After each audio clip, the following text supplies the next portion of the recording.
തിരുവനന്തപുരം കിളിമാനൂരിൽ വയോധികനെ ഇടിച്ചു കൊലപ്പെടുത്തിയത് Parassala SHO P അനിൽകുമാറിന്റെ വാഹനം തന്നെയെന്ന് കണ്ടെത്തി. ഇതോടെ വാഹനം ഓടിച്ചത് ആരാണ് എന്ന അന്വേഷണത്തിലാണ് ഇപ്പോൾ പോലീസ്. വാഹനം ഓടിച്ചത് അനിൽകുമാറാണോ എന്നാണ് ഇപ്പോൾ പരിശോധിക്കുന്നത്. കിളിമാനൂർ ചേണിക്കുഴി സ്വദേശി രാജനാണ് കാറിടിച്ച് കൊല്ലപ്പെട്ടത്. മനീഷ് മഹിവാൽ വീണ്ടും ചേരുന്നു. Welcome back to morning show. Manish, പറയൂ.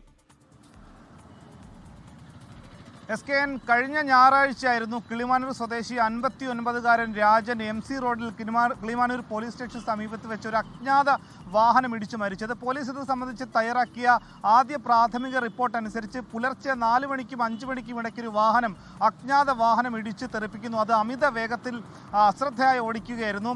പിന്നീട് ഇടിച്ചു തെറിപ്പിച്ച ശേഷം അത് ഈ വാഹനം നിർത്താതെ പോയി. അങ്ങനെ 1 മണിക്കൂറോളം നേരം ഈ രാജൻ ആ നിരത്തിൽ ചോര ഒലിപ്പിച്ച് ചോര വാർന്നു കിടന്നു. പിന്നീട് 6 മണിക്കാണ് അവിടെ എത്തി കിളിമാനൂർ പോലീസ് സ്റ്റേഷനിലെ ഉദ്യോഗസ്ഥർ ഇദ്ദേഹത്തെ തിരുവനന്തപുരം മെഡിക്കൽ കോളേജിൽ എത്തിക്കുന്നത്. അപ്പോഴേക്കും ഈ രാജൻ മരിച്ചിരുന്നു.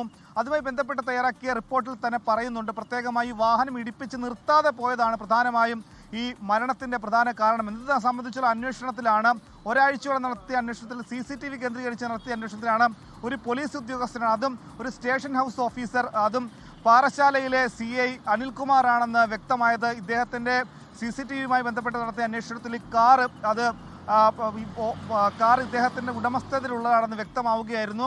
അതുമായി ബന്ധപ്പെട്ട് നടത്തിയ അന്വേഷണത്തിൽ വാഹനം ഓടിച്ചത് നിലവിൽ അനിൽകുമാറാണോ എന്നാണ് പോലീസ് നിലവിൽ അന്വേഷിക്കുന്നത്. ഇത് നിലവിൽ അനിൽകുമാർ സംസ്ഥാനത്തിന് പുറത്തൊരു കേസ് അന്വേഷണവുമായി ബന്ധപ്പെട്ട് അവിടെയാണ്. അതുകൊണ്ട് തന്നെ അത് അനിൽകുമാർ ആണോ എന്ന തരത്തിലുള്ള കാര്യങ്ങൾ പോലീസിന് ബോധ്യപ്പെട്ടിട്ടുണ്ടോ, അത് ഉണ്ടെങ്കിൽ തന്നെ പുറത്ത് വിട്ടിട്ടില്ല. ഏറ്റവും പ്രധാനപ്പെട്ട കാര്യം, സാധാരണഗതിയിൽ ഇത്തരം അപകടങ്ങൾ ഉണ്ടായാൽ അതിന് മനഃപൂർവ്വമല്ലാത്ത നരഹത്യ ചുമത്തിയായിരിക്കും പോലീസ് കേസെടുക്കുക. പക്ഷേ ഇവിടെ വാഹനം ഇടിപ്പിച്ച് തെറിപ്പിച്ച ശേഷം അപായപ്പെട്ടു എന്ന് ബോധ്യപ്പെട്ടിട്ടും ആ വാഹനം നിർത്താതെ പോയി. അടക്കമുള്ള ഗുരുതരമായ വകുപ്പുകൾ ചുമത്തുമ്പോൾ ജാമ്യമില്ലാ വകുപ്പുകളാകും. അങ്ങനെയെങ്കിൽ അത് കോടതിയിൽ റിമാൻഡ് ചെയ്യാനുള്ള സാധ്യതയുണ്ട്. വകുപ്പുതല നടപടി, അതായത് സസ്പെൻഷൻ അടക്കമുള്ള വകുപ്പുതല നടപടി അനിൽകുമാറിനെതിരെ ഉണ്ടാകും. അത് വാഹനം ഓടിച്ച് സംബന്ധിച്ച് അനിൽകുമാറാണോ എന്ന സ്ഥിരീകരണം ഉണ്ടായാൽ. SKN. Okay, thank you Manish Mahiwal. ലോകത്തെവിടെയായാലും ഏത് സമയത്തും 24 വാർത്തകളും ഓഗ്മെന്റഡ് റിയാലിറ്റി പാക്കേജുകളും എക്സ്പ്ലെയിനറുകളും വിശദമായി കാണാൻ ഞങ്ങളുടെ YouTube ചാനൽ നിങ്ങൾക്ക് സബ്സ്ക്രൈബ് ചെയ്യാം.